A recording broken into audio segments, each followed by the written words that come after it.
Assalamualaikum warahmatullahi wabarakatuh. Di sini saya akan memperkenalkan anggota kelompok 1 yang akan mempresentasikan tentang manajemen konflik. Yang pertama ada Agus Putra Pratama, yang kedua adalah Dinar Kusmawanti, yang ketiga adalah saya sendiri, Irsad Maulana Pradipta, yang keempat adalah Muhaji Wijaya, yang kelima adalah Muhammad Haidi Rahman, dan yang terakhir adalah Zulfikar Iman Mukti. Di sini saya akan menjelaskan tentang pengertian konflik organisasi. Konflik dapat didefinisikan sebagai segala macam interaksi, pertentangan, atau antagonistik antara dua atau lebih pihak. Sedangkan konflik organisasi adalah ketidaksesuaian antara dua atau lebih anggota atau kelompok-kelompok organisasi yang timbul karena adanya kenyataan karena mereka harus membagi sumber daya yang terbatas atau kegiatan kerja, atau karena kenyataan bahwa mereka mempunyai perbedaan pendapat, perbedaan status, tujuan, nilai, atau persepsi. Selanjutnya akan dijelaskan oleh rekan saya. Pendapat para ahli. Yang pertama, menurut Stanner dan Winkel tahun 1998 bahwa konflik organisasi adalah suatu perbedaan pendapat di antara dua atau lebih anggota atau kelompok dalam suatu organisasi yang muncul dari kenyataan bahwa mereka harus membagi sumber daya yang langka atau aktivitas kerja, atau dari kenyataan bahwa mereka mempunyai status, tujuan, nilai, atau pandangan yang berbeda. Para anggota organisasi atau subunit yang berbeda pendapat berupaya untuk memenangkan kepentingan atau pandangan masing-masing. Baik, saya akan melanjutkan presentasi dari rekan saya sebelumnya mengenai pendapat para ahli.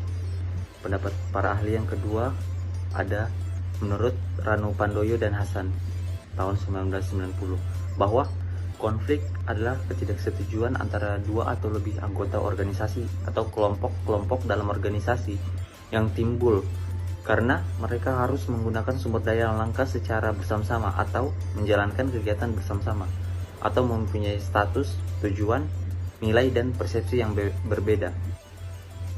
Yang ketiga, pandangan konflik menurut Stoner dan Freeman tahun 1989, yaitu membagi pandangan menjadi dua bagian, yaitu pandangan tradisional dan pandangan modern. Pandangan tradisional menganggap bahwa konflik dapat dihindari. Hal ini disebabkan konflik dapat mengacaukan organisasi dan dapat mencegah pencapaian tujuan yang optimal. Oleh karena itu, untuk mencapai tujuan yang optimal, konflik harus dihilangkan. Konflik biasanya disebabkan oleh kesalahan manajer dan merancang dan memimpin organisasi. Dikarenakan kesalahan ini, manajer sebagai pihak manajemen bertugas meminimalisasikan konflik. Pandangan modern yaitu konflik tidak dapat dihindari.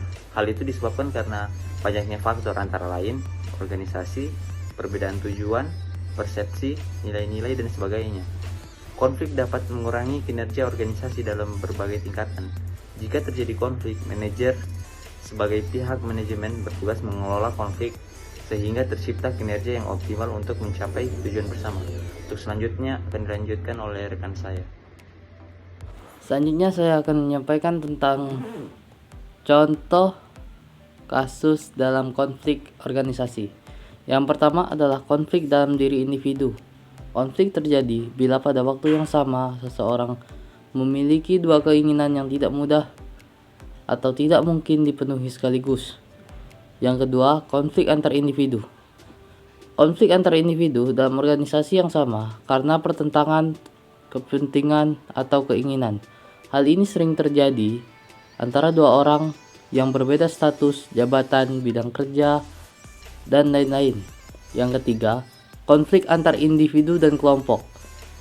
Seringkali berhubungan dengan cara individu menghadapi tekanan-tekanan untuk mencapai konformitas yang ditekankan kepada mereka oleh kelompok kerja mereka.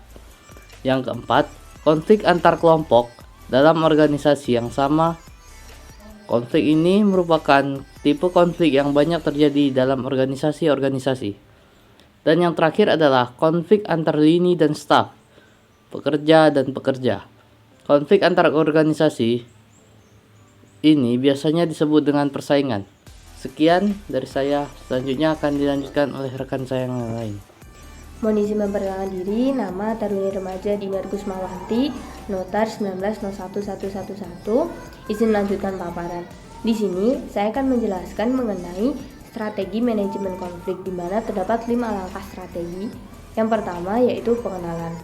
Alangkah baiknya sebelum kita melakukan suatu tindakan, kita wajib mengetahui akar masalah apa yang sebenarnya terjadi. Jadi kita harus mendapatkan informasi-informasi seputar awal terjadinya konflik tersebut. Strategi yang kedua yaitu diagnosa.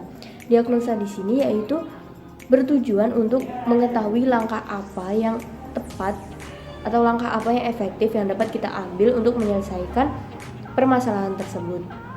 Yang ketiga yaitu menyepakati solusi. Solusi di sini harus disepakati oleh semua pihak, tidak boleh berat sebelah karena hal ini dapat merugikan beberapa pihak atau dapat merugikan organisasi sendiri karena dapat menyebabkan konflik yang lainnya. Nah, strategi yang keempat yaitu pelaksanaan. Karena solusi sudah disepakati bersama, maka pelaksanaan pun juga harus dilakukan bersama-sama oleh semua anggota untuk mencapai hasil yang terbaik. Nah, yang terakhir yaitu evaluasi.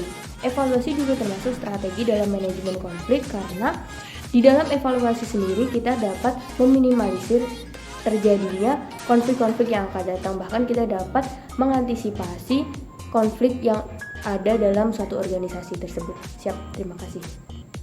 Izin untuk melanjutkan paparan dari rekan saya sebelumnya. Pada sore ini saya akan membahas tentang kesimpulan dari paparan kelompok 1 tentang manajemen konflik ini. Berdasarkan materi di atas, dapat disimpulkan bahwa sistem manajemen konflik dalam sebuah perusahaan disusun berdasarkan nilai-nilai yang terkandung di dalam budaya perusahaan tersebut. Nilai-nilai yang dipakai untuk mendasari penyusunan manajemen konflik ini antara lain adalah gotong royong, musyawarah, dan mufakat. Konflik merupakan sebuah fenomena yang tidak bisa dihindari dan dapat menghambat pencapaian tujuan organisasi, tetapi bisa diatasi dengan adanya strategi dalam manajemen konflik. Oleh karena itu, sangat dibutuhkan manajemen konflik dan dilakukan secara sistematis untuk mencapai suatu tujuan. Tujuan-tujuan dari manajemen konflik itu meliputi yang pertama, mencegah gangguan kepada anggota organisasi untuk memfokuskan diri pada visi, misi, dan tujuan organisasi. Yang kedua, menghormati orang lain dan memahami keberagaman. Yang ketiga, meningkatkan kreativitas. Yang keempat, meningkatkan keputusan melalui pertimbangan berdasarkan pemikiran berbagai informasi dan sudut pandang. Yang berikutnya, memfasilitasi pelaksanaan kegiatan melalui peran serta, pemahaman bersama dan kerjasama. Dan yang terakhir, menciptakan prosedur dan mekanisme penyelesaian konflik. Sekian paparan dari kelompok kami. Kalau misalnya ada kata-kata salah atau ada materi yang kurang, kami mohon maaf. Sekian, wassalamualaikum warahmatullahi wabarakatuh.